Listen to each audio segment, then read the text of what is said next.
एक शक्तिशाली राजा था।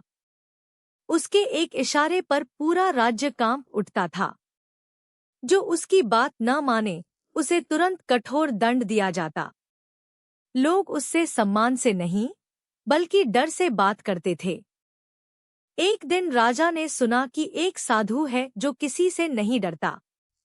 उसका नाम था महात्मा बुद्ध। राजा ने कहा, देखता हूँ यह साधु मेरे क्रोध के सामने कैसे टिकता है। कहानी। अगली सुबह राजा अपने सैनिकों के साथ उस वन में पहुंचा जहां महात्मा बुद्ध अपने शिष्यों के साथ बैठे थे। बुद्ध शांत भाव से लोगों को धैर्य और करुणा का उपदेश दे रहे थे। राजा घोड़े से उतरा और ऊंची आवाज में बोला, क्या तुम ही बुद्ध हो? बुद्ध मुस्कुराए और बोले, हाँ, मैं ही हूँ। आपका स्वागत है, राजन। राजा को उम्मीद थी कि लोग उसे देखकर घबरा जाएंगे, लेकिन बुद्ध के चेहरे पर कोई भय नहीं था। राजा बोला, क्या तुम्हें पता है मैं कौन हूँ? बुद्ध ने उत्तर दिया, आप इस राज्य के राजा हैं।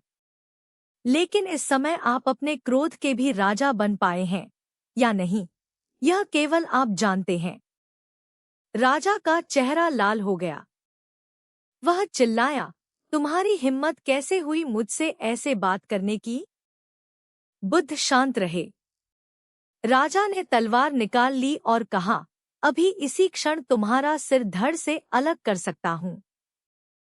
बुद्ध ने बिना घबराए कहा, यदि ऐसा करने से आपके मन को शांति मिलती है तो आप स्वतंत्र हैं। राजा चौंक गया। जिस व्यक्ति के सामने तलवार हो वह भी इतना शांत कैसे रह सकता है? राजा ने पूछा, क्या तुम्हें मृत्यु से डर नहीं लगता? बुद्ध बोले, जिसने सत्य को समझ लिया वह मृत्यु से नहीं डरता। शरीर नश्वर है, लेकिन क्रोध में लिया गया निर्णय जीवन भर पछतावा दे सकता है। राजा कुछ पल के लिए चुप हो गया। बुद्ध ने पास रखे पानी से भरा एक पात्र उठाया। उन्होंने उसमें थोड़ी मिट्टी डाल दी। पानी गंदला हो गया। फिर बोले, राजन, क्या आप अभी इस पानी में अपना चेहरा देख सकते हैं? राजा ने कहा, नहीं। बुद्ध ने पात्र को कुछ देर बिना छुए रखा। धीरे धीरे मिट्टी नीचे बैठ गई और पानी फिर साफ हो गया। बुद्ध बोले, मन भी ऐसा ही है। जब क्रोध उठता है तो सही और गलत दिखाई नहीं देता। यदि कुछ समय शांत रहो तो निर्णय भी साफ हो जाते हैं। राजा ध्यान से सुन रहा था।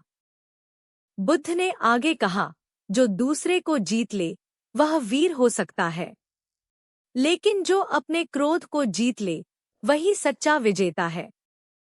राजा की आंखें झुक गईं। उसे अपने जीवन की कई घटनाएं याद आने लगीं, जब उसने केवल गुस्से में निर्दोष लोगों को दंड दिया था। उसकी आंखों में पश्चाताप था। बुद्ध ने राजा को उठाया और कहा, गलती स्वीकार करना ही परिवर्तन की पहली सीढ़ी है।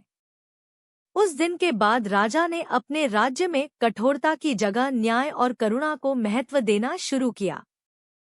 धीरे धीरे राज्य बदल गया। लोग राजा से डरने के बजाय उसका सम्मान करने लगे और राजा को भी पहली बार सच्ची शांति का अनुभव हुआ।